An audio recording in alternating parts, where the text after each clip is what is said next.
نحمده ونصلي على رسوله الكريم اما بعد فقد قال الله تبارك وتعالى كما ورد في سورة المجادلة اعوذ بالله من الشيطان الرجيم بسم الله الرحمن الرحيم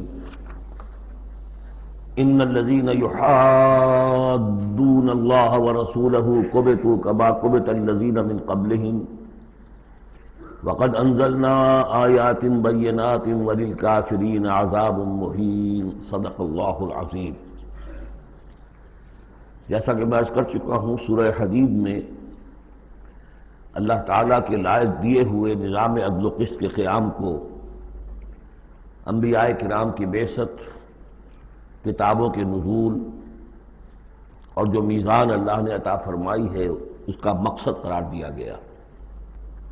ظاہر بات ہے کہ اس نظام عدل و قسط کو قائم کرنے کے لیے ایک جد و جہد، ایک سعی کرنی پڑے گی، اور اس میں یقیناً رکاوٹ ڈالی جائے گی ان لوگوں کی طرف سے کہ جو ایک غیر عادلانہ نظام میں مفادات اٹھا رہے ہوں، جن کو کہ کچھ پریولیجز حاصل ہوں۔ مثلا فرض کیجئے کسی معاشرے کے اندر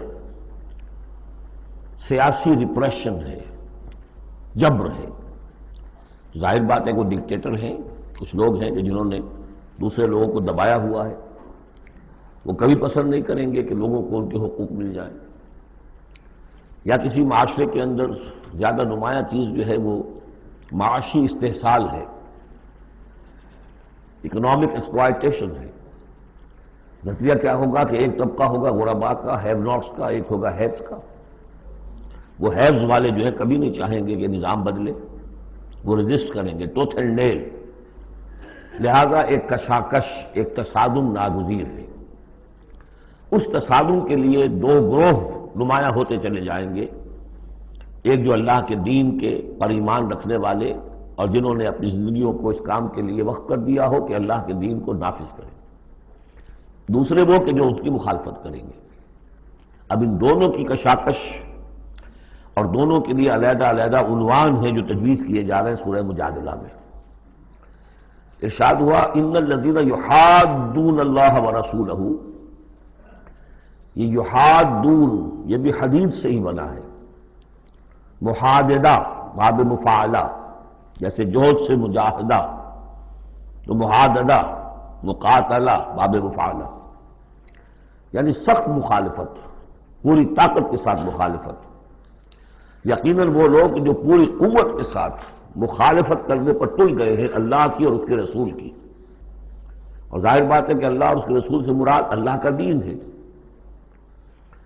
اللہ تعالیٰ کی ایک تکوینی حکومت تو پوری دنیا میں ویسے ہی قائم ہے، اللہ کی کوئی کیا مخالفت کرے گا؟ اللہ کے رسول صلی اللہ علیہ وسلم سے بھی ذاتی پرخاش کسی کو کچھ نہیں تھی، کوئی ذاتی چپکلش نہیں تھی، جیسا کہ سورہ نام میں ہم نے پڑھا ہے وَلَٰكِنَّ الظَّالِمِينَ بِآيَاتِ اللَّهِ يَجْحَدُونَ، یہ تو اللہ کی آیات کا انکار کر رہے ہیں۔ اے نبی جنگ آپ سے نہیں ہے ان کی، وہ تو ہمارے دین سے ہے۔ تو یعنی وہ لوگ کہ جو پوری قوت کے ساتھ مقابلہ کر رہے ہیں، مخالفت کر رہے ہیں اللہ کی اور اس کے رسول کی، یعنی اس کے دین کی اور اس کے دین کے قیام کی۔ دین بھی اگر رکھا رہے کتابوں میں لکھا ہوا اور مزید پی ایچ ڈیز اس پہ آپ کرتے رہیے، کتابیں لکھتے رہیے، تو انہیں کوئی اعتراض نہیں۔ لیکن جب آپ یہ کہیں گے کہ اس دین کو قائم کرنا ہے، تو یہ ہے بات کہ جو بہرحال ٹھنڈے پیٹوں برداشت نہیں کی جا سکتی۔ ان الذین یحادون اللہ ورسولہ کبتوا کما کبت الذین من قبلہم، وہ خوار ہو گئے، تباہ ہو گئے جس طریقے سے کہ ان سے پہلے کے لوگ تباہ ہوئے تھے۔ یعنی یہ کہ جیسے قوم فرعون تباہ ہوئی، قوم نوح تباہ ہوئی، قوم ہود تباہ ہوئی، جس نے بھی مخالفت کی اللہ کی اور اس کے رسول کی، ان کا جو انجام ہوا وہ تمہیں معلوم ہے۔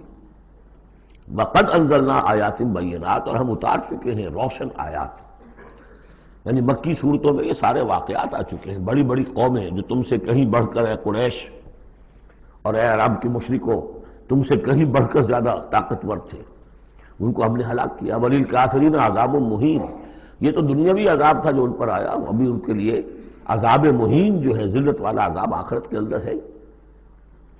یوم یبعثہم اللہ جمیعا فینبئہم بما عملوا، جس دن کہ اللہ تعالیٰ ان سب کو اٹھائے گا بعث بعد الموت، اور پھر انہیں جتلا دے گا جو انہوں نے عمل کیے تھے. احصاہ اللہ ونسوہ، اللہ نے تو ان کو محفوظ رکھا ہوا تھا، ان کا ریکارڈ تھا، ایک ایک عمل ان کا جو ہے وہاں پر موجود تھا. ونسوہ، وہ بھول بھی چکے تھے کہ انہوں نے کیا کیا زیادتیاں کی ہیں، کیا کیا حرام خوریاں کی ہیں، وہ تو بھول چکے تھے.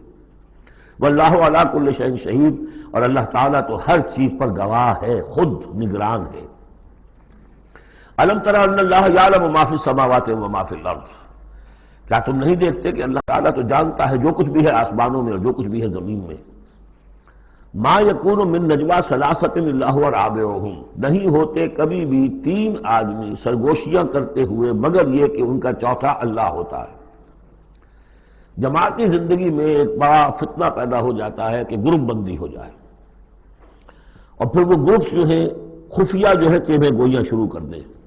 ایک جماعت ہے، اس جماعت میں ظاہر بات ہے اختلاف رائے بھی ہو سکتا ہے، لیکن اختلاف رائے کے لیے جو فورم ہے جہاں اختلاف رائے کا اظہار ہونا چاہیے وہاں اختلاف کیا جائے، اس کے قواعد و ضوابط کو ملحوظ رکھتے ہوئے. اس کی بجائے پرورٹڈ ذہنیت جو ہوتی ہے، تخریبی ذہنیت ہوتی ہے، وہ یہ ہے کہ اپنی ایک علیحدہ سی لابی بنا کر اور اپنے ہی مشورے کر رہے ہیں، گفتگویں کر رہے ہیں، تاکہ اپنے خیال میں تو اور پختہ سے پختہ ہوتے چلے جائیں. اگر عام ڈائیلاگ ہو تو اس میں تو پورا موقع ہوتا ہے کہ آج آپ کو کوئی خیال آیا ہے لیکن کل آپ کو اس کی غلطی آپ پر واضح ہو جائے، اور جو دوسرا خیال ہے آپ اس کے قائل ہو جائے کہ نہیں وہ بات واقعی میری سمجھ میں نہیں آئی تھی، اب سمجھ میں آ گئی ہے. لیکن اگر اس کی بجائے اوپن ڈائیلاگ کی بجائے اگر یہ خفیہ سرگوشیاں شروع ہو جائیں تو یہ گویا کہ پھر اس جماعت کے لیے یہ ایک بہت بڑا سمجھیے کہ سم میں قاتل ہے، زہر ہے، مہلک زہر ہے. تو اس کا ذکر ہو رہا ہے. ما یکون من نجوا ثلاثۃ، جب کئی علیحدگی میں اور خفیہ مشورے کرتے ہیں تین افراد، الا هو رابعهم، اللہ تعالیٰ ان کے ساتھ موجود ہوتا ہے چوتھا. ولا خمسۃ الا هو سادسهم، نہیں ہوتے کوئی پانچ مگر یہ کہ ہوتا ہے اللہ چھٹا. ولا ادنی من ذلک، ادنا کیا ہوگا، دو ہوں گے ثلاثہ سے نیچے تو ان کے ساتھ تیسرا اللہ ہے. ولا اکثر، اس سے زائد ہو تب بھی اگر وہ خفیہ میٹنگز ہو رہی ہیں اور خفیہ سرگوشیاں ہو رہی ہیں تو اللہ تو ان کے ساتھ ہے. ہوا معہم اینما کانوا، یہ وہی الفاظ آ گئے جو سورہ حدید میں بھی آئے تھے. ہوا معکم اینما کنتم الا ہوا معہم اینما کانوا، وہ تو موجود ہوتا ہے ان کے ساتھ جہاں کہیں بھی ہوں. ثم ینبئہم بما عملوا، پھر ان کو بتا دے گا، جتلا دے گا جو کچھ کہ انہوں نے عمل کیا تھا قیامت کے دن. ان اللہ بکل شیء علیم، یقینا اللہ ہر چیز کا علم رکھتا ہے. الم تر الی الذین نہوا عن النجوی، کیا تم نے دیکھا نہیں کہ وہ لوگ کہ جنہیں منع کیا گیا تھا نجوا سے. یہ آیت جو ہے سورہ نساء میں آ چکی ہے، آیت نمبر 114. لا خیر فی کثیر من نجواہم، اب اس سے ثابت ہو گیا کہ یہ سورہ مجادلہ اس کے بعد نازل ہو رہی ہے، اس لیے کہ اس کے بارے میں اشارہ کیا جا رہا ہے کہ ان کو منع کیا گیا تھا نجوا سے. ثم یعودون لما نہوا عنہ، پھر بھی وہ اعادہ کر رہے ہیں، دوبارہ اسی شے کا ارتکاب کر رہے ہیں جس سے وہ روکے گئے تھے. یہ منافقین تھے کہ جو سرگوشیاں کرتے تھے، علیحدہ جا کر باتیں کرتے تھے، اسکیمیں بناتے تھے. کبھی وہ جن کے ساتھ ان کے دوستانہ تعلقات تھے یہود میں سے ان کے پاس جاتے تھے، کبھی آپس میں میٹنگیں کرتے تھے. وَيَتَنَاجَوْنَ بِالْإِثْمِ وَالْعُدْوَانِ وَمَعْصِيَتِ الرَّسُولِ، اور وہ جو سرگوشیاں کرتے ہیں وہ گناہ کے بعد کی کرتے ہیں، زیادتیوں کی کرتے ہیں، اور رسول کی معصیت، رسول کی نافرمانی. یہ سورہ نساء جب ہم پڑھ رہے تھے تو میں نے آپ سے عرض کیا تھا، یاد ہوگا کہ منافقین پر بہت شاذ گزرتا تھا کہ ہم رسول کی اطاعت کریں، ہم اللہ کو مانیں گے، اللہ کی کتاب میں جو بات آ جائے گی اس پہ عمل کریں گے، لیکن یہ کیا ضروری ہے، یہ تو ہماری طرح کے ایک انسان ہے. پھر ہم سورہ قتال میں دیکھ چکے ہیں کہ انہوں نے از خود ایک مہم جوئی شروع کر دی ہے. کیا ضرورت تھی، یہ چھیڑ چھاڑ کیوں کی قریش کے ساتھ، کیوں جنگوں کا سلسلہ شروع کیا جس کے لیے کہ یہ مصیبت جو ہے بڑھتی چلی گئی. لہذا ان کے اوپر جو شاق گزر رہا تھا وہ تھا رسول کی اطاعت و معصیت الرسول، رسول کی نافرمانی. وَإِذَا جَاءُوكَ حَيَّوْكَ بِمَا لَمْ يُحَيِّكَ بِهِ اللَّهُ، اور جب وہ آپ کے پاس آتے ہیں تو آپ کو دعا وہ دیتے ہیں کہ جو اللہ نے آپ کو نہیں دی ہے. یہ ہم پڑھ چکے ہیں، سورہ نساء ہی میں یہ مضمون آیا تھا. تحیہ، عربوں کے ہاں سب سے بڑی دعا یہ تھی کہ حیاک اللہ، حیاتی ہوئے، اللہ تعالیٰ تمہاری زندگی دراز کرے، طویل کرے، اچھی زندگی دے. تو اس طرح کی بات ہے. لیکن وہ جب آتے تھے اس کے بعد اسلام میں اب جو گریٹنگز ہیں وہ السلام علیکم، لیکن وہ جب آتے تھے تو السلام علیکم، السلام علیکم، سام کے معنی موت ہے، اے نبی آپ پر موت پڑے، اے مسلمانوں تم پر موت پڑے۔ لہذا وَإِذَا جَاءُوكَ حَيَّوْكَ بِمَا لَمْ يُحْيِكَ بِهِ اللَّهُ وَيَقُولُونَ فِي أَنفُسِهِمْ۔ اب دیکھیے نفسیاتی بات ہے، دل ہی دل میں وہ کہتے تھے پھر لولا يعذبنا الله بما نقول، اللہ ہمیں عذاب کیوں نہیں دے رہا ہمارے اس کہنے پر۔ اس کا کیا مطلب ہے؟ یہ رسول نہیں ہے۔ اگر رسول ہوتے تو ہماری اس گستاخی پر فوراً ہماری زبانیں کھینچ لیتا اللہ تعالیٰ۔ یہ ہے وہ چیز جس سے کہ ہم نے سورہ حدید میں دیکھا تھا کہ پھر وہ جو تھوڑی بہت پونجی ایمان کی ہوتی ہے وہ بھی برف کی طرح پگھلنی شروع ہو جاتی، زائل ہونی شروع ہو جاتی۔ ایک شرارت کی، السلام علیکم یا رسول اللہ کہا، پھر اس کے بعد ہمیں پکڑ تو کوئی نہیں ہوئی۔ اس کا مطلب یہ اللہ کے رسول نہیں ہے۔ اللہ کے رسول ہوتے تو اللہ اپنے رسول کی یہ توہین اور یہ استہزاء کا بھی برداشت نہ کرتا۔ حسبہم جہنم، ان کے لیے تو اب جہنم ہی کافی ہے، موضوع ہے۔ یصلونہا، اس میں وہ داخل ہوں گے، فبئس المصیر، اور بہت برا ٹھکانہ ہے۔ یا ایھا الذین آمنوا اذا تناجیتم، اے اہل ایمان جب تمہیں کوئی سرگوشی کرنی ہو، علیحدہ جا کر بات کرنی ہو، فلا تتناجوا بالاسم والعدوان ومعصیۃ الرسول، تو دیکھو کسی گناہ کے کام کے لیے کوئی مشورہ ہو رہا ہے، اسکیم بن رہی ہے، کہیں کسی پر زیادتی کرنے کے لیے کوئی مشورہ کر رہا ہے خفیہ، یا رسول کی مخالفت، رسول کے احکام کی نافرمانی کی، یہ تمہاری سرگوشی کا موضوع نہیں ہونا چاہیے۔ وَتَنَاجَوْا بِالْبِرِّ وَالتَّقْوَىٰ، ہاں علیحدہ جا کر کسی کو کوئی بات سمجھانی ہے تو نیکی کی تلقین کرو، بھلائی کی تلقین کرو، صدقہ و خیرات کی تلقین کرو۔ وَاتَّقُوا اللَّهَ الَّذِي إِلَيْهِ تُحْشَرُونَ، اور دیکھو اس اللہ سے ڈرتے رہو، اس کا تقوی اختیار کرو جس کی طرف کہ تمہیں لازماً جمع کیا جائے گا۔ انما النجوى من الشیطان، یہ نجوہ جو ہے یہ شیطانی عمل ہے، یہ شیطان کا کام ہے، یہ اس کی تحریک پر اور اسی کی طرف سے اس کے لیے تمہیں موٹیویشن ملتی ہے۔ لِيَحْزُنَ الَّذِينَ آمَنُوا، تاکہ اہل ایمان جو ہیں وہ رنجیدہ ہوں۔ ایک تو یہ کہ یہ ساری ان کی اسکیمیں جو ہوتی تھی وہ اسی لیے ہوتی تھی مسلمانوں کو نقصان پہنچائیں، ظاہر بات ہے کہ نقصان پہنچے گا وقتی اور عارضی طور پر، تو طبع بشری کی بنا پر کچھ نہ کچھ رنج اور افسوس تو ہوگا۔ اور ایک اس میں اور بات بھی نفسیاتی یہ ہے کہ فرض کیجئے کہ آپ نے دیکھا 3-4 آدمی ادھر خسر پسر کر رہے ہیں، تو خام خواہ آپ کو خیال ہوتا ہے کہ یہ میرے بارے میں کوئی بات کر رہے ہیں، اور اس سے کہ آپ کی طبیعت پر ایک الٹا اثر ہوتا ہے۔ کبھی کبھی خاص طور پر ایسا بھی ہوتا ہے کہ آپ کی طرف کسی نے دیکھ بھی لیا مسکرا کے، اور یہ در حقیقت انہیں ستانے کے لیے، چڑھانے کے لیے۔ لِيَحْزُنَ الَّذِينَ آمَنُوا، تاکہ اہل ایمان جو ہے وہ حزن سے دوچار ہوں، دلگیر ہوں، دل گرفتہ ہوں۔ وَلَيْسَ بِضَارِّهِمْ شَيْئًا، حالانکہ یہ شیطان کوئی ضرر نہیں پہنچا سکتا انہیں کچھ بھی، إِلَّا بِإِذْنِ اللَّهِ، مگر اللہ کے اذن سے۔ اللہ کی طرف سے کوئی آزمائش آنی ہے تو آئے گی، کوئی روک نہیں سکتا، لیکن شیطان اپنے ارادے سے، اپنے اختیار سے کوئی ضرر نہیں پہنچا سکتا۔ وَعَلَى اللَّهِ فَلْيَتَوَكَّلِ الْمُؤْمِنُونَ، اور اہل ایمان کو توکل کرنا چاہیے صرف اللہ پر۔ اہل ایمان کا توکل اور بھروسہ، یہ کچھ نہیں ہوگا ان کے کیے، تم اپنا فرض ادا کرو، اللہ تعالیٰ تمہارے ساتھ ہے۔ یا ایھا الذین آمنوا اذا قیل لکم تفصحوا فی المجالس فافصحوا یفصح اللہ لکم، یہ بھی ان منافقین کا طرز عمل تھا کہ مجالس میں جب حضور کی عام مجلس ہے تو اس میں 3-4 آدمی ذرا قریب ہو کر ایک گچھا سا بن کر بیٹھے ہوئے ہیں، اور جو بات ہو رہی ہے حضور فرمائے ساتھ ساتھ کو فقرے بھی چست کرتے جا رہے ہیں۔ پھر یہ کہ وہ علیحدہ بیٹھتے تھے کہ ہمارے فقرے کے سچے مسلمان نہ سن لے کہیں، تب تو پکڑ ہو جائے گی ہماری۔ تو گویا کہ ایک گچھا سا بن کر وہ بیٹھے ہوئے ہیں، بہت قریب قریب ہو کر، اپنا ایک علیحدہ سالکہ بنا کر۔ تو اس کے لیے اگر ان سے کہا جائے کھل کر بیٹھو، اس طریقے سے یہ جگہ جگہ پر علیحدہ گروپ بنا کر نہ بیٹھو، کھل کر بیٹھو، معلوم ہو کہ ایک اجلاس ہے، ایک اجتماع ہو رہا ہے۔ فافصحوا، تو تم کھل کے بیٹھا کرو، اللہ تعالیٰ تمہارے لیے کشادگی پیدا کر دے گا۔ بڑی عمدہ انداز ہے نصیحت کا۔ وَإِذَا قِيلَ انشُزُوا فَانشُزُوا يَرْفَعِ اللَّهُ الَّذِينَ آمَنُوا مِنكُمْ، اور جب کہا جائے کہ اٹھ کھڑے ہو تو چلے جایا کرو، اٹھ جایا کرو۔ یہ بھی ہوتا تھا کہ ایک میٹنگ ہے، مشورہ ہے، گفتگو ہوئی ہے، کوئی مسئلہ طے ہو گیا ہے، اب یہ ہمیں اقدام کرنا ہے، یہ فیصلہ کرنا ہے۔ اب یہ کہ جب مجلس برخاست ہوئی وہ بیٹھے ہوئے وہیں پر کچھ ایک گروپ بنا کر اب اس کے اوپر تبصرے ہو رہے ہیں، یہ بھی در حقیقت بحیثیت مجموعی جماعت کے اندر ایک سوء ظن کی سی فضا پیدا کرنے والی شے ہے۔ اب جب اجتماع تھا، بیٹھے تھے، اجتماع ختم ہو گیا، اب جائیے. جب کہا جائے کہ اٹھ جاؤ تو اٹھ جایا کرو، اٹھ کھڑے ہوا کرو. یرفع اللہ الذین آمنوا منکم، اللہ تعالیٰ تم میں سے جو واقعی اہل ایمان ہے ان کے درجات بلند کرے گا.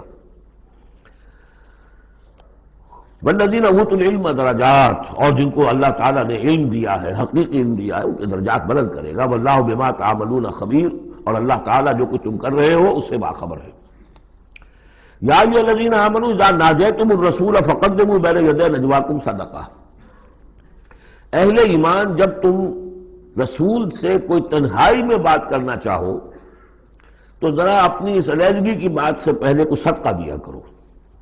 اب اس کا بھی پس منظر سمجھیے، یہ چیزیں سمجھ میں نہیں آ سکتی اگر جماعتی ایک شکل سامنے نہ ہو اور اس میں ایک جد و جہد کی شکل. ہوتا کیا ہے کہ کچھ لوگ وہ اپنی حضور سے قرب ظاہر کرنے کے لیے اور اپنی حیثیت کو علیحدہ ممیز کرنے کے لیے، حضور ذرا مجھے آپ سے علیحدگی میں بات کرنی ہے تاکہ لوگ دیکھ لیں یہ کوئی بڑا چودھری ہے، بڑا اہم آدمی ہے، یہ علیحدگی میں جا کے بات کر رہا ہے. تو بڑا یعنی یہ کہ حضور کو بھی اس پر اعتماد ہے، اور وہ اپنی ایک نمایاں حیثیت ظاہر کرنے کے لیے.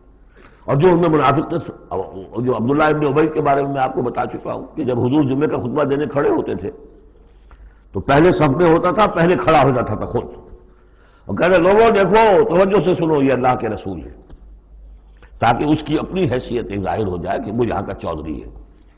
اور وہ تھا مدینے کا چودھری، اس لیے کہ خزرج کا سردار تھا، اور خزرج بڑا قبیلہ تھا، اور طے کر چکے تھے اہل مدینہ کہ اسے بادشاہ بنا لیں گے، اپنا نظام بنائیں گے، چونکہ بہت عرصہ ہو گیا تھا انہیں باہم لڑتے ہوئے اوس اور خزرج کو. اب وہ چاہ رہے تھے کوئی ایک نظام ہو جائے، ہمارا بھی ایک بادشاہ ہو کوئی. اور اس کے لیے تاج بن چکا تھا، بس تاج پوشی باقی تھی کہ حضور تشریف لے آئے جو بے تاج بادشاہ بن گئے. اب اس کے جو بادشاہی کے خواب تھے سارے کے سارے جو ہیں وہ ختم ہو گئے، لہذا اس کے اندر دشمنی اول روز سے تھی. تو وہ بھی اپنی اس حیثیت کو ظاہر کرنے کے لیے کھڑے ہو کر کہتا تھا. اسی طرح یہ کہ اذا ناجیتم الرسول، تو اب آپ نے چونکہ مال سے جو ہے محبت بہت تھی، حضور نے کہا کہ پہلے کو صدقہ دے کر پھر ذرا آ کے حضور سے بات کیا کرو. ٹیکس لگا دیا اللہ تعالیٰ نے حضور سے علیحدہ گفتگو کا. اب وہ تو اس سے پہلوتی کر گئے، اور تھا صرف یہی بتانا تھا کہ یہ لوگ جو بہت قریب آ کے حضور سے باتیں کیا کرتے تھے، ان کو مال سے اتنی محبت ہے کہ کوئی صدقہ دے کر اور پھر حضور سے علیحدہ گفتگو کرنے کے لیے کوئی آمادہ نہیں ہوا ان میں سے. حضرت علی کہتے ہیں رضی اللہ تعالیٰ عنہ، میں واحد شخص تھا جس نے حضور سے تنہائی میں گفتگو کے لیے آپ سے وقت مانگا اور صدقہ جو ہے اس کو پیش کیا. لیکن اللہ تعالیٰ نے جلد ہی اس حکم کو جو ہے منسوخ بھی کر دیا. یہ حکم بہت جلدی منسوخ ہوا ہے. یا ایھا الذین آمنوا اذا ناجیتم الرسول فقدموا بین یدی نجواکم صدقہ ذالک خیر لکم واطہر، یہ تمہارے لیے بہت بہتر بھی ہے اور بہت پاکیزہ بات ہے. فإن لم تجدوا فإن اللہ غفور رحیم، ہاں اگر تم غریب ہو، تمہیں نہیں تمہارے پاس کوئی شے ہے تو اللہ تعالیٰ غفور و رحیم ہے. یہ گنجائش رکھتی تھی. لیکن ظاہر بات ہے منافقین تو غریب نہیں تھے، وہ تو متمول لوگ تھے، مرفع الحال لوگ تھے. اس کے بعد فرمایا اشفقتم ان تقدموا بین یدی نجواکم صدقات، کیا تم ڈر گئے اس سے کہ رسول کے ساتھ اپنی تنہائی کی بات اور ملاقات سے پہلے کوئی صدقہ دو. فَإِذْ لَمْ تَفْعَلُوا وَتَابَ اللَّهُ عَلَيْكُمْ، تو جب تم نے یہ نہیں کیا تو اللہ تعالیٰ نے بھی تمہاری توبہ کو قبول کیا، تم پر نظر عنایت فرمائی. فَأَقِیمُوا الصَّلَاةَ وَآتُوا الزَّکَاةَ وَأَطِیعُوا اللَّهَ وَرَسُولَهُ، تو بس ٹھیک ہے نماز قائم رکھو، زکوٰۃ ادا کرو اور اللہ اور اس کے رسول کی اطاعت کرتے رہو. وَاللَّهُ خَبِیرٌ بِمَا تَعْمَلُونَ، اللہ باخبر ہے اس سے کہ جو تم کر رہے ہو. تو یہ حکم آیا بہت عارضی طور پر اور بہت جلد ختم بھی کر دیا گیا. لیکن یہ کہ اس سے وہ لوگ نمایاں ہو گئے کہ جو پہلے بہت ہی بار بار آتے تھے اور علیحدہ سے مشورے کرتے تھے اور اپنی ایک حیثیت جو ہے اس کا اظہار اس طریقے سے کیا کرتے تھے، جب اس حکم کے بعد چند دن تک وہ نہیں آئے تو معلوم ہو گیا ہوگا اور پھر ان کو بھی شرم آئی ہوگی کہ اب دوبارہ ہم وہ کام نہ کریں. الم تر الی الذین تولوا قوما غضب اللہ علیہم، کیا تم نے غور نہیں کیا کہ وہ لوگ کہ جنہوں نے دوستی گانٹھی ہے ان سے کہ جن پر اللہ کا غضب ہے. یہاں مراد کون ہے؟ یہودی کون ہے؟ مغضوب علیہم، جو لوگ ہیں مسلمانوں تم میں سے، چاہے اوس کے ہوں یا خزرج کے ہوں، جنہوں نے ان سے ابھی تک یارانے گانٹھے ہوئے ہیں، دوستیاں ہیں، حلیفی کے پرانے تعلقات کو ابھی تک نبھا رہے ہو. الم تر الی الذین تولوا قوما غضب اللہ علیہم ما هم منکم ولا منہم، وہ نہ تم میں سے ہے نہ ان میں سے. یہ منافقین کا یہ رول، لا الہ ہؤلاء ولا الہ ہؤلاء، مذبذبین بین ذالک، کی سورہ نساء میں ہم پڑھ چکے ہیں۔ وَيَحْلِفُونَ عَلَى الْكَذِبِ وَهُمْ يَعْلَمُونَ، اور وہ جانتے بوجھتے جھوٹے حلف اٹھاتے ہیں، قسمیں کھاتے ہیں، جھوٹی قسمیں کھاتے ہیں۔ أَعَدَّ اللَّهُ لَهُمْ عَذَابًا شَدِيدًا، اللہ تعالیٰ نے تیار کر رکھا ہے ان کے لیے ایک سخت عذاب۔ إِنَّهُمْ سَاءَ مَا كَانُوا يَعْمَلُونَ، یقیناً جو طرز عمل وہ اختیار کیے ہوئے ہیں وہ بہت ہی برا ہے۔ اتخذوا أيمانهم جنة، انہوں نے اپنی قسموں کو ڈھال بنا لیا ہے۔ جہاں کسی بات پر گرفت ہوئی، خدا کی قسم، اللہ گواہ ہے یہ معاملہ یوں نہیں تھا، یوں تھا۔ اب دوسرا شخص جو ہے شریف مسلمان ہے، وہ مروت میں آ کے اللہ کی قسم کھا رہا ہے تو کم سے کم چپ تو ہو جاتا تھا، اب میں کیا کروں؟ لہذا انہوں نے قسموں کو اپنی ڈھال بنا لیا۔ فصدوا عن سبیل اللہ، تو وہ رکتے بھی ہیں، روکتے بھی ہیں اللہ کے عذاب سے، اللہ کے راستے سے۔ فلہم عذاب مہین، تو ان کے لیے اہانت آمیز عذاب ہے۔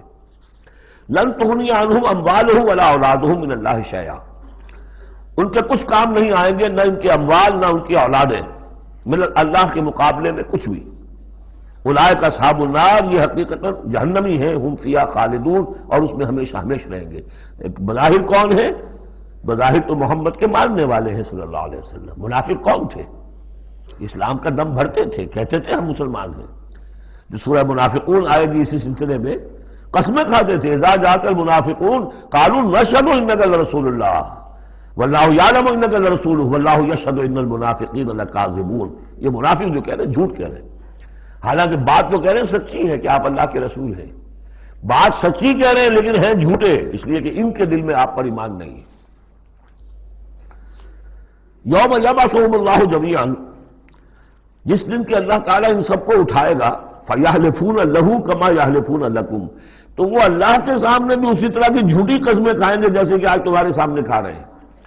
یعنی یہ کہ ان کی عادت جھوٹی قسمیں کھانے کی اتنی پختہ ہو جائے گی کہ تمہارے سامنے جس طرح کی جھوٹی قسمیں کھاتے ہیں، ایسی جھوٹی قسمیں اللہ کے سامنے کھائیں گے، وہاں بھی جا کر یہ چوکنے والے نہیں۔ یحلفون لکم، جیسے تمہارے یہ قسمیں کھاتے ہیں، یحسبون انہم علی شیء، سمجھیں گے کہ ہم ہیں کسی نہ کسی بات پر، ہماری بھی کوئی حیثیت ہے، بہرحال ہم نے بھی کچھ نہ کچھ تو کام کیا تھا، ہم نے نمازیں پڑھی تھی، ہم نے روزے رکھے تھے، ہم نے آخر ایک وقت میں ہم اسلام قبول کیا تھا ہم نے۔ وَيَحْسَبُونَ أَنَّهُمْ عَلَىٰ شَيْءٍ أَلَا إِنَّهُمْ هُمُ الْكَاذِبُونَ، آگاہ ہو جاؤ کہ وہ حقیقت میں جھوٹے ہیں۔ استحوذ علیہم الشیطان، شیطان نے ان کو اپنے قابو میں کر لیا ہے، شیطان نے قابو پا لیا ہے ان پر۔ فانساہم ذکر اللہ، اور انہیں غافل کر دیا ہے، بھلا دیا ہے انہیں اللہ کی یاد۔ اولئک حزب الشیطان، جان لو کہ یہ ہے شیطان کی پارٹی۔ یعنی شیطان کی پارٹی جو ہے، ایک تو وہ ہے کہ جو کھلم کھلا سامنے سے وار کرنے والے ہیں، مشرکین مکہ تھے، کھلم کھلا جو بھی کر رہے تھے حضور کے خلاف، کھلم کھلا اقدام تھا ان کا۔ انہوں نے اپنی گردنیں کٹوائی اپنے باطل معبودوں کے لیے، اپنے دین کے لیے، اپنے جو بھی ان کے توہمات تھے ان کے لیے۔ ایک یہ تھے یہودی، اور تیسرے تھے جو مسلمانوں کے اندر یہ ففتھ کالمسٹ عنصر جو تھا، کہ جو منافقین پر مشتمل تھا۔ ان کا اور معاملہ کھل کر آئے گا مزید اگلی صورت میں، سورہ حشر میں۔ یہ وہ لوگ ہیں جو مسلمانوں کے اندر ہوتے ہوئے حزب الشیطان کے اصل میں رکن تھے۔ اولئک حزب الشیطان الا ان حزب الشیطان هم الخاسرون، آگاہ ہو جاؤ کہ یہ شیطان کی پارٹی والے جو ہیں حقیقت میں یہی ہوں گے خسارے میں، یہی رہیں گے گھاٹے میں، یہی ہوں گے تباہ و برباد۔ اب یہ سائملٹینیس کنٹراسٹ ہے، جب حزب الشیطان کی یہ کارروائیاں اور ان کے یہ مختلف علامتیں بیان کر دی گئی تو حزب اللہ کا ذکر ہو رہا ہے۔ ان الذین یحادون اللہ ورسولہ اولئک فی ورسولہ اولئک فی الاذلین، ابھی انہی کا ذکر جاری ہے۔ یقیناً وہ لوگ جو مخالفت کر رہے ہیں اور ایڑی چوٹی کا زور لگا رہے ہیں، یحادون اللہ ورسولہ اولئک فی الاذلین، یہ لوگ ہوں گے جو سب سے زیادہ ذلیل ہو کر رہیں گے، سب سے زیادہ ذلیل، اذل۔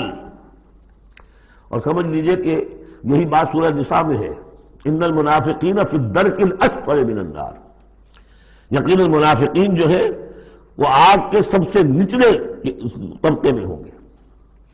اب وہ مضمون آ گیا ہے جو اس سے پہلے سورہ صافات میں بھی آ چکا ہے، اور بہت اہم ہے یہ مضمون، اور اہم مضامین میں نے کئی مرتبہ عرض کیا قرآن مجید میں کم سے کم 2 جگہ ضرور ہوتے ہیں۔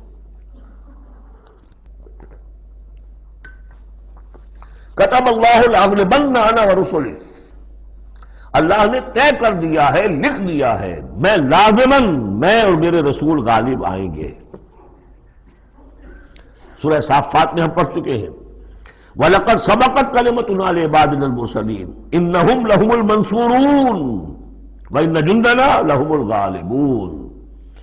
یہ بات تو ہماری طرف سے پہلے ہی سے طے شدہ ہے کہ جنہیں بھی ہم رسول بنا کر بھیجیں گے ان کے بارے میں ہمارا یہ قانون ہے، اٹل ہے۔ وَلَقَدْ سَبَقَتْ كَلِمَتُنَا لِعِبَادِنَا الْمُرْسَلِينَ إِنَّهُمْ لَهُمُ الْمَنْصُورُونَ، کہ یقیناً ان کی مدد کی جائے گی۔ وَإِنَّ جُنْدَنَا لَهُمُ الْغَالِبُونَ، وہ تو ہمارا لشکر ہے، حزب اللہ ہے، ہماری پارٹی ہے، رسول اور اس کے ساتھی وہ تو ہماری پارٹی ہے، ہمارا لشکر لازماً غالب آئے گا۔ یہاں بھی فرمایا ان الذین یحادون اللہ ورسولہ اولئک فی الاذلین، وہ تو نہایت ذلیل ہوں گے۔ کتب اللہ لأغلبن انا ورسلی، اللہ نے لکھ دیا کہ میں اور میرے رسول غالب آ کر رہیں گے۔ ان اللہ قوی عزیز، بے شک اللہ تعالیٰ زبردست ہے، زورآور ہے۔ اب اس میں جو لٹمس ٹیسٹ آ رہا ہے حزب اللہ میں ہے کون،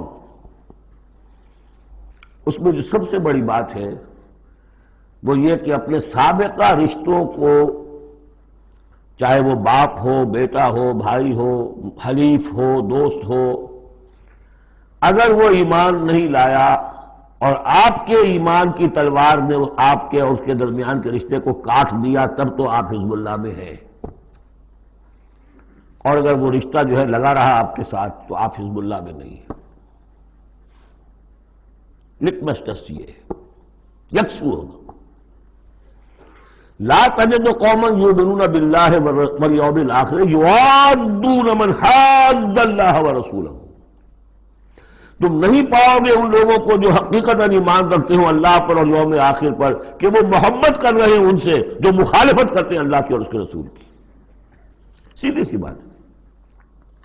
ایک وہ کفار ہیں جو انرٹ ہوں، پیسو ہوں، آپ کے خلاف کوئی اقدام نہ کر رہے ہوں، اسلام کے خلاف کوئی، ان کا معاملہ علیحدہ ہو جائے گا، یہ سورہ ممتحنہ میں آئے گا۔ لیکن وہ لوگ جو ایکٹیو ہیں، ریزسٹ کر رہے ہیں، اسلام کے خلاف جدوجہد کر رہے ہیں، اگر ان کے ساتھ بھی کوئی دوستی کا رشتہ ہے تو پھر حزب اللہ سے آپ خارج ہو گئے۔ لا تجد قوما یؤمنون باللہ والیوم الآخر یوادون من حاد اللہ ورسولہ، نہیں پاؤ گے تم کسی بھی شخص کو جو ایمان رکھتا ہو اللہ پر اور یوم آخر پر کہ وہ محبت کی پینگیں بڑھا رہا ہو ان سے کہ جن کی مخالفت ہے اللہ سے اور اس کے رسول سے۔ وَلَوْ كَانُوا آبَاءَهُمْ، خواہ وہ ان کے باپ ہوں، او ابناہم یا ان کے بیٹے ہوں، او اخوانہم یا ان کے بھائی ہوں، او عشیرتہم یا ان کے رشتہ دار ہوں۔ اب وہی نوٹ کر لیجیے آیت سورہ توبہ کی آیت نمبر 24۔ قل ان کان آباؤکم وابناؤکم واخوانکم وازواجکم وعشیرتکم واموال اقترفتموها وتجارۃ تخشون کسادها ومساکن ترضونها احب الیکم من اللہ ورسولہ وجہاد فی سبیلہ۔ اللہ کی محبت کے تو آپ بڑے دعوے کر سکتے ہیں، رسول کی محبت کے، رسول کے عشق کے بڑے بڑے دعوے کر سکتے ہیں، لمبے لمبے جلوس نکال سکتے ہیں، بڑی بڑی محفل بیعت منعقد کر سکتے ہیں، نعتوں کے اندر زمین آسمان کے کلامے ملا سکتے ہیں۔ اصل میں جو ٹیسٹ ہوگا کہ واقعتاً اللہ سے اور اس کے رسول سے محبت ہے یا نہیں ہے تو جہاد فی سبیلہ ہی سے ہوگا، وہ تو ٹھوس ہے۔ تو اگر وہ 8 چیزوں کی محبت ان 3 چیزوں کی محبت سے بڑھ گئی، فتربصوا، تو جاؤ انتظار کرو، حتیٰ یاتی اللہ بامرہ، یہاں تک کہ اللہ اپنا فیصلہ سنا دے۔ واللہ لا یہدی القوم الفاسقین، اللہ ایسے ناہنجاروں کو ہدایت نہیں دیتا۔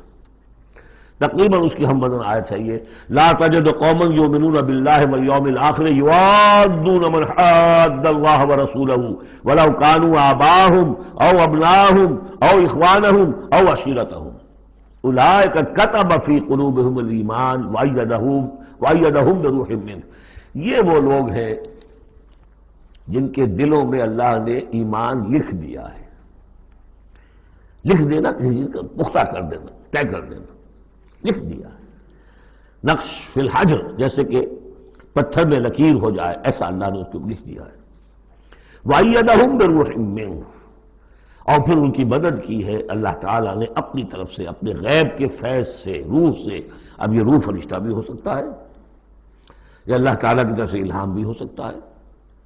تو جو بھی اللہ کی طرف سے جو غیر مرئی جو بھی مدد آتی ہے وہ سب وہ ہے۔ وَيُدْخِلُهُمْ جَنَّاتٍ تَجْرِي مِن تَحْتِهَا الْأَنْهَارُ خَالِدِينَ فِيهَا، اور وہ داخل کرے گا انہیں ان باغات میں جن کے دامن میں ندیاں بہتی ہوں گی اور جس میں وہ ہمیشہ ہمیش رہیں گے۔ رضی اللہ عنہم ورضوا عنہ، وہ اللہ سے راضی ہو جائیں گے اور اللہ ان سے راضی ہو جائے گا، یا یوں کہیے کہ وہ اللہ سے راضی ہو چکے اور اللہ ان سے راضی ہو چکا۔ اولئک حزب اللہ، اب یہ آیا ہے کنٹراسٹ، وہ حزب الشیطان، یہ حزب اللہ۔ اولئک حزب اللہ، یہ ہے اللہ کی پارٹی، اللہ کی جماعت۔ الا ان حزب اللہ هم المفلحون، آگاہ ہو جاؤ کہ یقیناً اللہ کی جماعت جو ہے وہی فلاح پانے والی ہے، اللہ کی پارٹی ہی کے لیے آخری کامیابی ہے۔ یہ مضمون اس سے پہلے سورہ مائدہ میں بھی آ چکا، فإن حزب اللہ هم الغالبون، وہاں آیا فإن حزب اللہ هم الغالبون، اللہ کی پارٹی ہی غالب آ کر رہے گی۔ لیکن دنیا میں غالب آ جانا در حقیقت اگرچہ یہ بڑی کامیابی ہے، لیکن سب سے بڑی کامیابی تو وہ فلاح ہے۔ اولئک الا ان حزب اللہ هم المفلحون، وہ انہیں کو فلاح ملنے والی ہے کہ جو اللہ کی پارٹی سے متعلق ہوں گے۔ اللہم ربنا اجعلنا منہم، اللہم ربنا اجعلنا منہم، اللہم ربنا اجعلنا منہم، آمین یا رب العالمین۔ سورۃ الحشر، بسم اللہ الرحمن الرحیم۔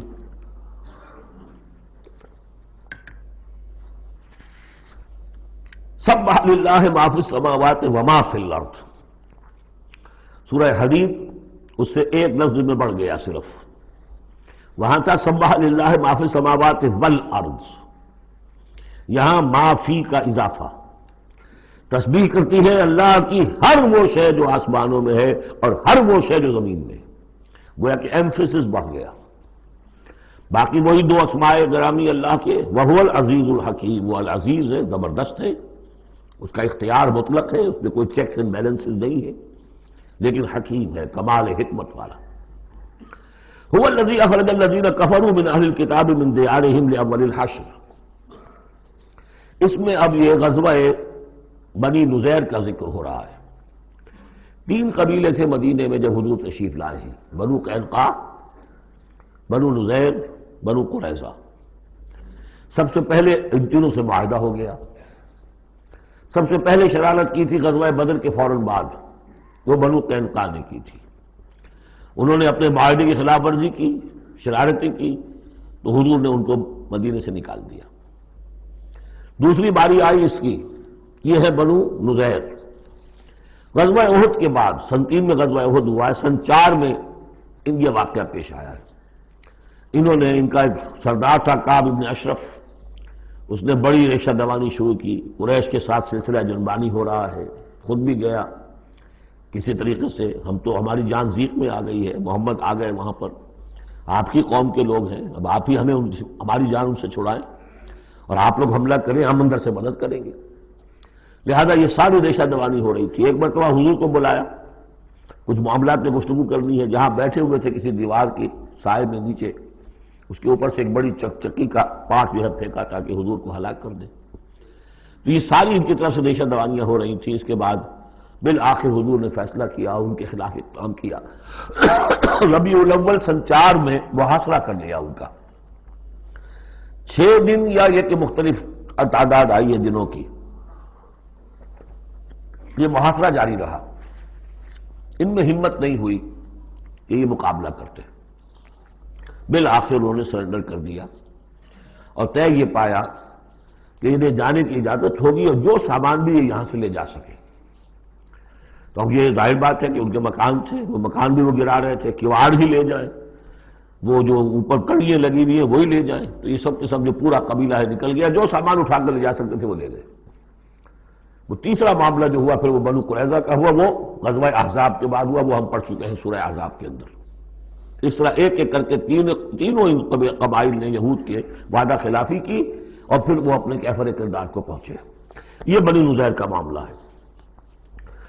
هو الذی اخرج الذین کفروا من اہل الکتاب من دیارہم، وہی ہے جس نے نکال باہر کیا ان کافروں کو جو اہل کتاب میں سے تھے ان کے گھروں سے، لاول الحشر، پہلے جمع ہونے کے وقت۔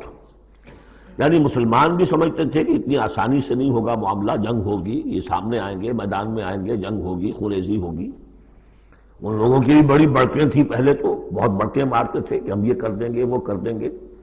مسلمانوں، قریش سے تمہاری جنگ ہوئی ہے، اگر بھی ہم سے اگر معاملہ مقابلہ پیش آئے تو تمہیں معلوم ہوگا جنگ کسے کہتے ہیں، وغیرہ وغیرہ۔ یہ سورہ بنی اسرائیل، سورہ آل عمران کے بالکل شروع میں اس کا تذکرہ ہے۔ لیکن یہ کہ اول الحشر، یا تو اس کا مطلب یہ ہے کہ پہلی ہی مرتبہ جمع ہوئے ہیں مسلمانوں نے، آ کے محاصرہ کیا اور ہتھیار رکھ دیے، یا اس سے مراد یہ ہے کہ پہلی مرتبہ تو یہ یہاں سے اب نکالے جا رہے ہیں، پھر ایک وقت آئے گا کہ یہ خیبر سے بھی کھڑے جائیں گے۔ حضرت عمر کے زمانے میں تو جزیرہ نما عرب کو خالی کرا دیا گیا عیسائیوں سے اور یہودیوں سے۔ پھر ایک اور حشر ہونے والا ہے، وہ قیامت کا حشر ہے۔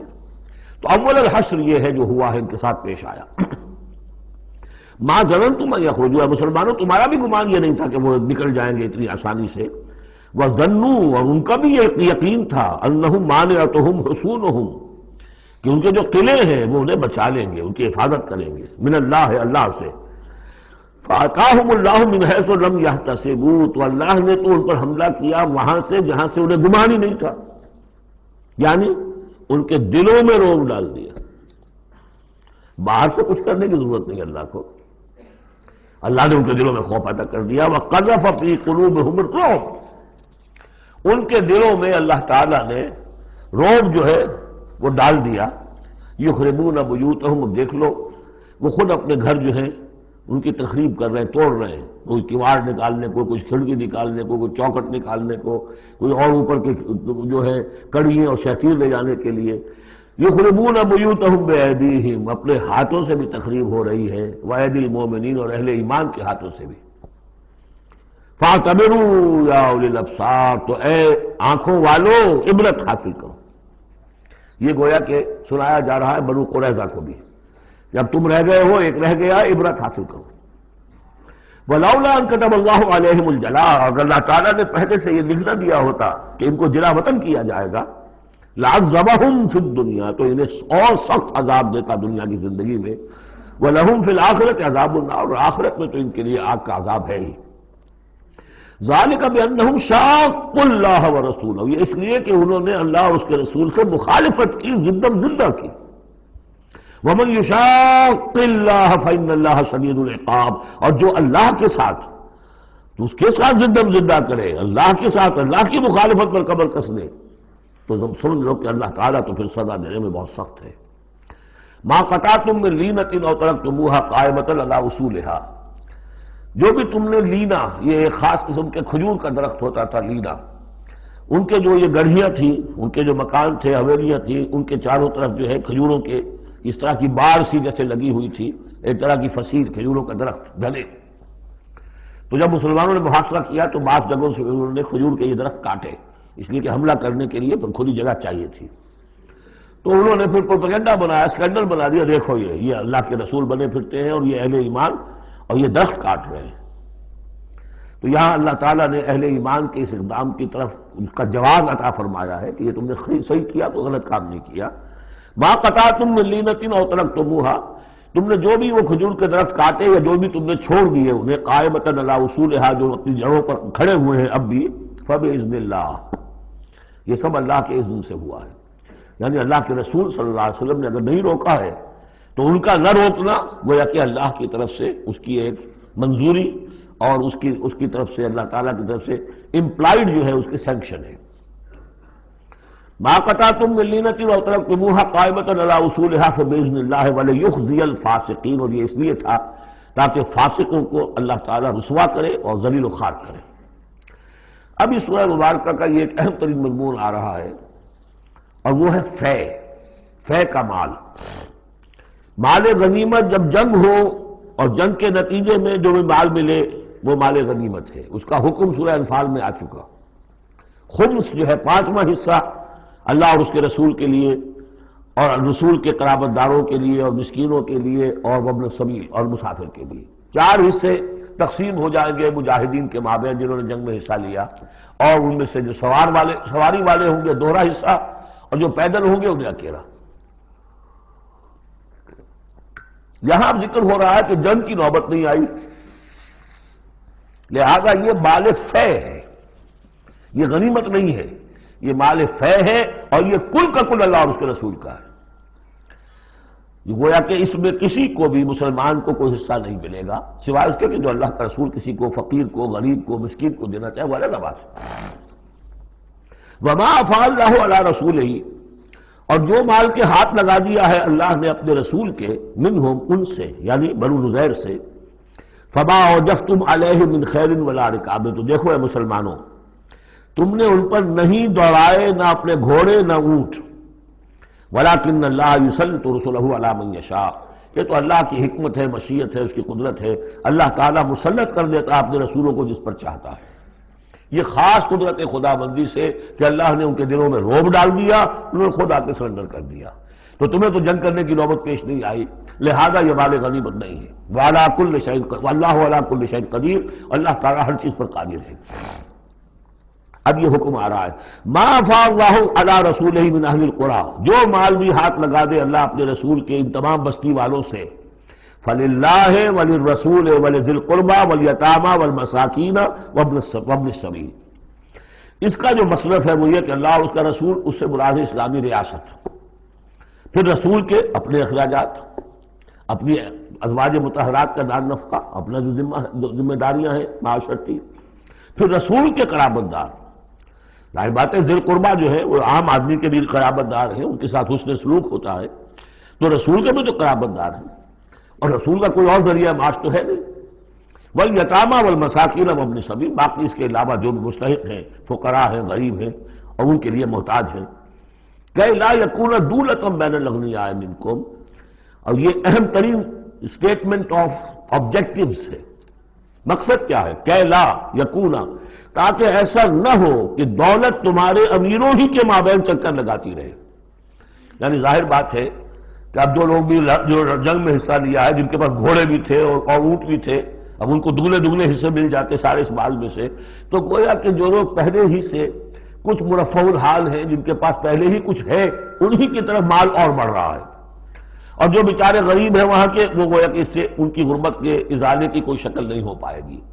تو اللہ تعالیٰ کے سامنے یہ ہے کہ دولت کی تقسیم ہو ایسی کہ اس کی سرکولیشن جو ہے معاشرے کے اندر، اس کی گردش دولت ایسی ہو کہ سب کو حصہ ملے اور سوسائٹی کے تمام طبقات جو ہیں اس سے مستفید ہوں۔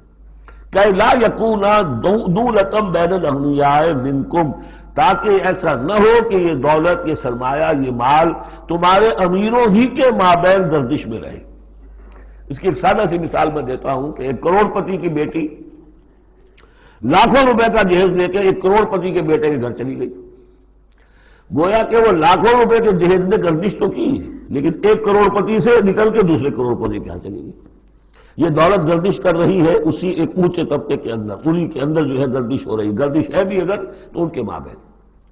ہونا یہ چاہیے کہ یہ سوسائٹی کے تمام طبقات کے اندر اس کا نفوذ ہو رہا ہو، سب کو اس سے فیض پہنچ رہا ہو، تاکہ یہ جو اس قدر جو ہے اونچ نیچ ہے، اتنی عدم مساوات ہے، وہ ختم ہو۔ وہ مساوات کے تمام انسان بالکل برابر کر دیے جائیں، وہ تو نہ کبھی ہوئی ہے نہ ہو سکتی ہے، وہ تو کمیونزم بھی مر گیا اور ایک دن کے لیے بھی اس مساوات کو قائم نہیں کر سکا۔ یہ ضرور ہے کہ انہوں نے جو اتنا فرق و تفاوت تھا، وہ نہیں ہے کہ جو امریکہ میں آج بھی ہے اور اس وقت بھی تھا، وہ فرق و تفاوت وہاں نہیں تھا، لیکن یہ کہ بالکل برابر سپاہی اور سپہ سالار برابر تو نہیں ہو سکتے، کچھ نہ کچھ فرق تو ہوگا، لیکن یہ کہ ایسا نہ ہو کہ معاشرے کے ایک طبقے میں ایک طرف تو احتیاج ہی احتیاج بڑھتی چلی جائے، بھوک ہو، احتیاج ہو، جس کے لیے کہ یہاں تک فرمایا حضور نے قاد الفقر ان یکون کفرا، فقر جو ہے، احتیاج، وہ انسان کو کفر تک پہنچا دیتی ہے۔ اور حضرت شاہ ولی اللہ دہلوی رحمۃ اللہ علیہ نے، وہ میں سمجھتا ہوں کہ اس دور جدید میں جو بھی معاشی مسائل کی پیچیدگیاں پیدا ہونے والی تھی، اس کا بڑا گہرا فہم جو تھا سب سے پہلے جس عالم دین کو ہوا ہے وہ شاہ ولی اللہ دہلوی ہے۔ ان کا کہنا یہ ہے کہ جس معاشرے میں، جس ملک میں تقسیم دولت کا نظام غیر منصفانہ ہوگا، اس کا نتیجہ یہ نکلے گا کہ ایک طرف دولت کے انبار ہوں گے، نتیجہ یہ کہ عیاشیاں ہوں گی، بدماشیاں ہوں گی، دوسری طرف عام لوگ جو ہے وہ ڈھور ڈنگر بن کر رہ جائیں گے، وہ بار برداری کے جانوروں کی حیثیت اختیار کر لیں گے کہ صبح سے لے کے شام تک کمر توڑ دینے والی جو ہے مشقت کر کے بھی بمشکل اپنی ضرورت پوری کر رہے ہیں۔ تو گویا کہ یہ غیر مساوی نظام تقسیم دولت جو ہے، یہ دو دھاری تلوار ہے، ادھر بھی کاٹ رہی ہے ادھر بھی کاٹ رہی ہے۔ جدھر ایکومولیشن آف ویلتھ ہو رہی ہے ادھر عیاشیاں ہیں، بدماشیاں ہیں، ادھر جو بھی کچھ ہو رہا ہے اللہ تللے ہیں، نمود و نمائش کے لیے خرچ کیا جا رہا ہے، اس سے اور جو ہے دل پھٹ رہے ہیں۔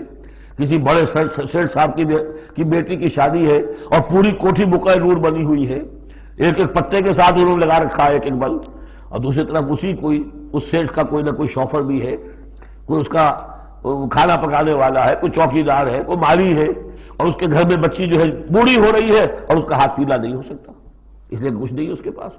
تو ان ملازمین کے دل میں ان کی محبت پیدا ہوگی یا نفرت پیدا ہوگی؟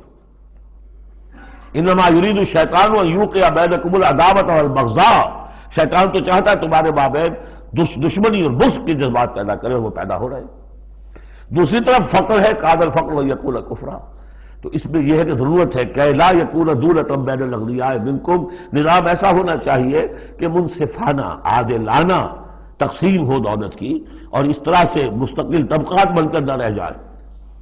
وما آتاکم الرسول فخذوہ، اب ظاہر بات ہے کہ اس وقت فوری طور پر تو بڑا دھکا لگا ہوگا نا، اوس اور خزرج کے مسلمان جو تھے وہ جب آئے تھے محاصرہ کیا تھا، توقع انہیں یہ ہوگی کہ مال غنیمت میں سے ہمیں ملے گا، تو فوری طور پر یہ سمجھ لیں آخر انسان تھے، فرشتے تو نہیں تھے نا، تو انہیں یقیناً کوئی دھکا سا لگا ہوگا، شوق پہنچا ہوگا، لہذا اب اس کے لیے جو بھی ایک ایمان کو ان کے جو ہے اپیل کیا جا رہا ہے، وما آتاکم الرسول فخذوہ، اور دیکھو جو رسول تمہیں دے دے وہ لے لو، وما نہاکم عنہ فانتہوا، اور جس چیز سے روک دے رک جاؤ، واتقوا اللہ، اللہ کا تقوی اختیار کرو، ان اللہ شدید العقاب، اللہ تعالیٰ سزا دینے میں بہت سخت ہے۔ للفقراء، اب بیان ہوا کہ جب یہ بیت المال میں چلا جائے گا تو رسول نے تو اپنے اوپر فقر لازم کیا ہوا ہے، رسول نے تو اپنی بیویوں کے نفقہ بڑھانے کی بجائے ایلا کر لیا تھا، سورہ احزاب میں ہم سب پڑھ آئے ہیں۔ رسول یہ کس کو دے گا؟ للفقراء المہاجرین الذین اخرجوا من دیارہم، وہ مہاجر جو تندست ہیں، کہ جو نکال دیے گئے اپنے گھروں سے، اموالہم، اور اپنے اموال سے انہیں سب کچھ چھوڑ کر آنا پڑا، یبتغون فضلا من اللہ ورضوانا، وہ تو اللہ کے فضل کے متلاشی ہیں، تلاش کر رہے ہیں، حاصل کرنا چاہتے ہیں اللہ کا فضل اور اس کی رضا، وینصرون اللہ ورسولہ، اور وہ اللہ اور اس کے رسول کی مدد کر رہے ہیں۔ وَلِيَعْلَمَ اللَّهُ مَنْ يَنصُرُهُ وَرُسُلَهُ بِالْغَيْبِ، یہ ہم پڑھ چکے ہیں۔ اللہ دیکھنا چاہتا ہے کون ہے وہ جو اللہ کی مدد کرتے ہیں اور اللہ کے رسول کی مدد کرتے ہیں غیب میں ہونے کے باوجود۔ تو یہ لوگ جو ہے جان ہتھیلیوں پر رکھ کر آ گئے، مکے کو انہوں نے چھوڑ دیا، اپنے گھر بار وہاں چھوڑے ہوئے ہیں، اپنے بال بچوں کو چھوڑا ہوا ہے، تو ان کے لیے کوئی چیز نہیں ہے، تو اب اس میں سے مال فے میں سے ان کا حصہ ہوگا۔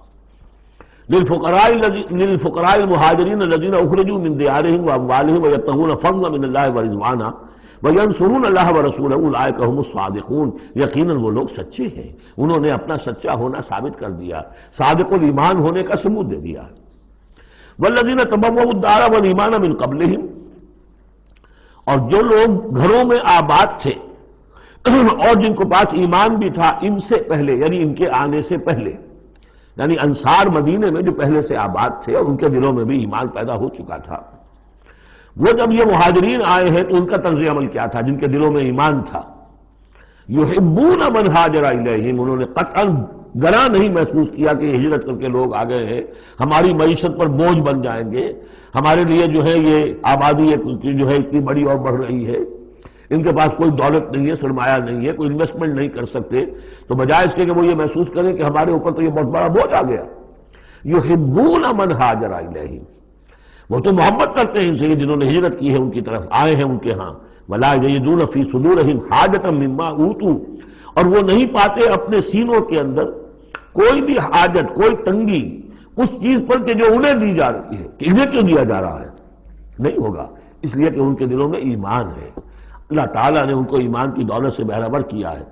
یہ جیسا کہ میں نے عرض کیا کہ انصار میں سے جن حضرات کو توقع تھی کہ اب یہ سارا مال و اسباب جو چھوڑ کر گئے ہیں بنو نذیر، اس میں سے ہمیں بھی حصہ ملے گا، اور جب یہ طے ہو گیا کہ یہ سارا مال فے ہے، یہ مال غنیمت ہے ہی نہیں، تو آخر فوری طور پر تو ایک دھکا سا لگا ہوگا۔ یہ ساری آیات در حقیقت ان کی تشفی کے لیے، تسکین کے لیے، ان کے جذبہ ایمان کو اپیل کرتے ہوئے اللہ اور اس کے رسول کے حوالے سے بات کی جا رہی ہے، اور جو بھی ان کے اندر ایمان تھا در حقیقت اس کا اعتراف کرتے ہوئے کہ والذین تبوؤا الدار والایمان من قبلہم یحبون من ہاجر الیہم، وہ تو محبت کرتے ہیں ان لوگوں سے جو ہجرت کر کے ان کے ہاں آ گئے ہیں، ولا یجدون فی صدورہم حاجۃ مما اوتوا، اور انہیں ہرگز کوئی تنگی محسوس نہیں ہوتی اس معاملے پر کہ جو انہیں دیا جا رہا ہے مہاجرین کو.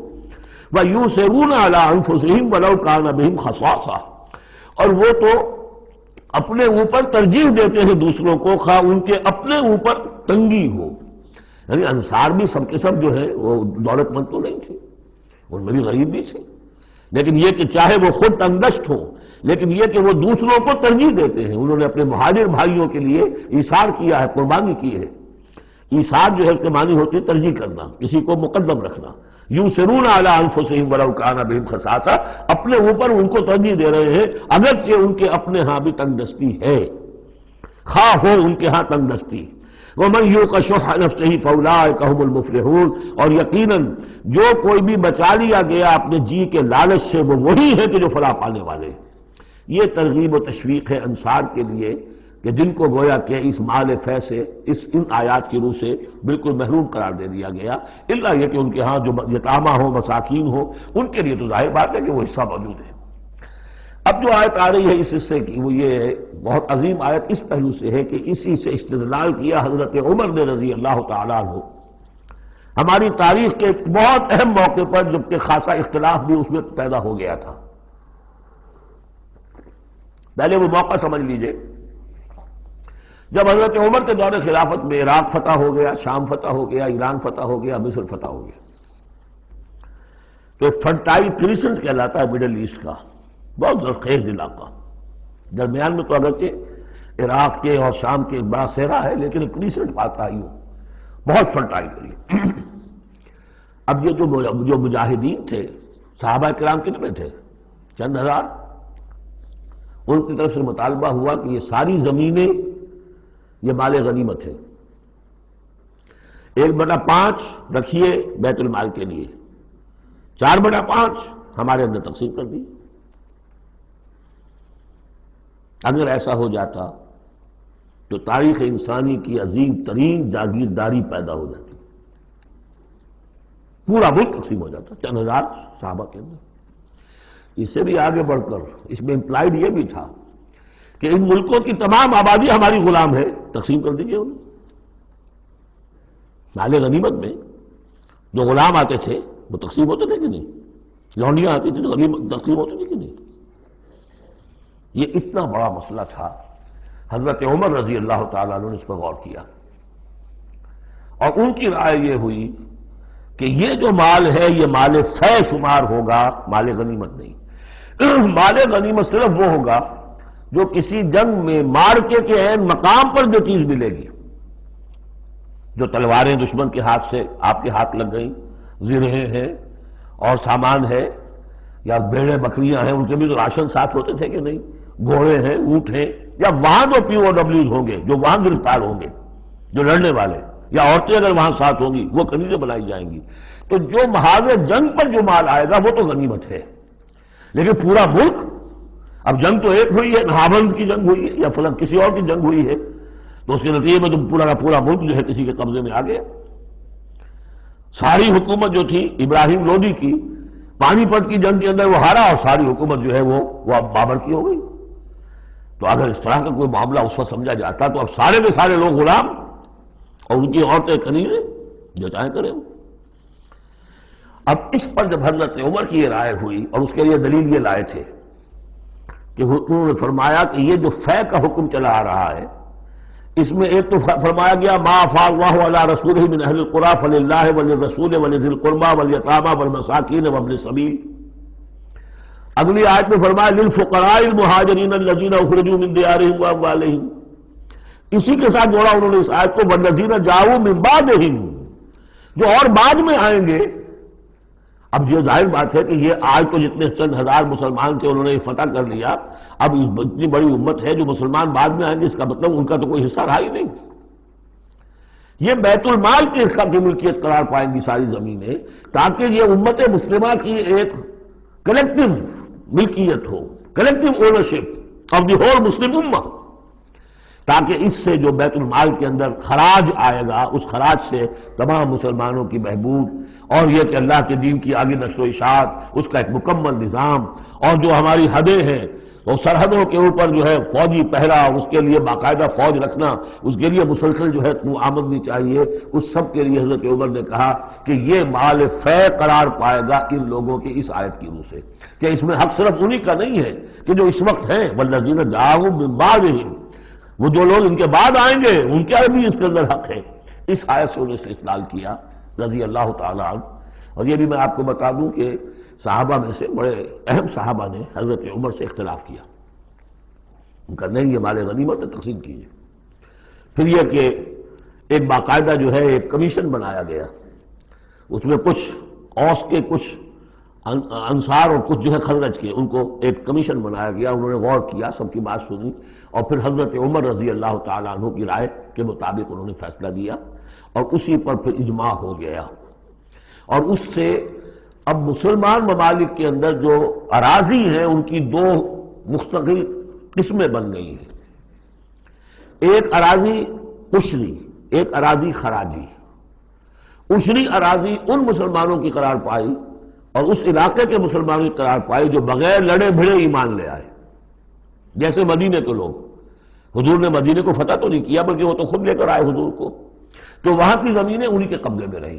عشری زمین قبضے میں ہوتی ہے، ملکیت ہوتی ہے مسلمان کی، اس میں سے عشر ہوگا پیداوار کا 10واں حصہ یا 20واں حصہ۔ یہ زمینیں کہ جہاں کسی قوم نے، کسی فوج نے ڈٹ بھڑ کر پھر شکست کھائی ہو یا پھر کسی اور طریقے سے فتح کیا گیا ہو ملک، اگر مسلمانوں نے فتح کیا ہو تو وہاں کی ساری زمینیں خراجی ہیں، وہ کسی کی انفرادی ملکیت نہیں ہے بلکہ اجتماعی ملکیت ہے۔ کلیکٹیو اونرشپ آف لینڈ پہلی مرتبہ تاریخ انسانی میں حضرت عمر رضی اللہ تعالیٰ عنہ کے اس اجتہاد کے نتیجے میں وجود میں آیا ہے۔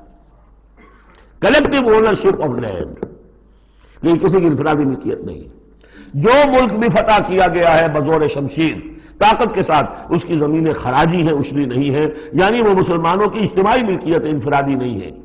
اب مسلمان ہو چاہے تو وہاں پر، چاہے وہ مجوسی تھے یا ہندو ہو، کوئی ہو، وہ کاشت کریں گے، لیکن اس میں سے خراج جائے گا سیدھا بیت المال میں، کوئی اس میں بیچ میں نہ زمیندار ہے اور نہ کوئی جاگیردار ہے۔ اس زمین کو کہتے ہیں خراجی زمین۔ اور پچھلی صدی تک تقریباً اس پر اجماع تھا کہ ہندوستان کی ساری زمینیں خراجی ہیں، یہاں کوئی عشری زمین نہیں ہے، کوئی زمین ملکیت ہی نہیں ہے، کسی کو ملکیت نہیں، سب یہ مسلمانوں کی اجتماعی ملکیت ہے۔ چنانچہ قاضی صلاح اللہ پانی پتی رحمۃ اللہ علیہ، پچھلی صدی کے بڑے عظیم مفسر، محدث، بہت بڑے صوفی، بہت بڑے مفتی، ان کی تفسیر جو ہے تفسیر مظہری، وہ انہوں نے اپنے مرشد کے نام پر لکھی خود ہے، لیکن نام تفسیر صلاحی نہیں رکھا، تفسیر مظہری اپنے استاد کے نام سے منسوب کیا۔ تو اس تفسیر کے لکھنے والے شخص نے جو رسالہ لکھا ہے مالا بدہ منہ، وہ فقہ کا ایک بہت ہی ابتدائی سا رسالہ ہے اور ہمارے سارے عربی مدارس میں وہ پڑھایا جاتا ہے۔ وہ فقہ کی تعلیم جو ہر مسلمان کو معلوم ہونی چاہیے، مالا بدہ منہ، اس میں صاف لکھا ہے ہندوستان میں کوئی زمین عشری ہے ہی نہیں، لہذا میں عشر کے مسائل اس میں لکھتا ہی نہیں۔ خام خواہ طلبہ کے دلوں پر بوجھ پڑے، کیا ضرورت ہے، جبکہ یہاں اس کی اپلیکیشن ہی نہیں ہے۔ ہندوستان میں کوئی زمین جو ہے عشری نہیں، سب خراجی ہے۔ خراجی ہے تو اس کا نتیجہ کیا نکلتا ہے کہ بالکل نیا بندوبست اراضی ہو سکتا ہے، ان جاگیرداروں سے زمین واپس لی جا سکتی، ملکیت ہی نہیں ہے ان کی۔ یہ تو یہ کہ کبھی کسی شہنشاہ نے دے دی یا انگریزوں نے دے دی، کسی اور نے دے دی، ان کی ملکیت نہیں ہے، یہ ہے عشری زمین، یہ خراجی زمینیں خراجی رہیں گی۔ یہ بہت اہم مسئلہ ہے اور اس کا تعلق اس آیت سے ہے۔ والذین جاؤوا من بعدہم یقولون ربنا اغفر لنا ولاخواننا الذین سبقونا بالایمان، وہ یہ کہتے ہیں پروردگار ہمیں بھی بخش دے اور ہمارے ان بھائیوں کو بھی بخش دے جو ایمان میں ہم سے سبقت لے گئے، ہم سے پہلے تھے۔ ولا تجعل فی قلوبنا، اور ہمارے دلوں میں مت پیدا کر غلا، کوئی بھی کدورت، کوئی بھی بیر، للذین آمنوا، ان لوگوں کے لیے جو صاحب ایمان ہو۔ ربنا انک رؤوف الرحیم، پروردگار تو رؤوف ہے اور رحیم ہے۔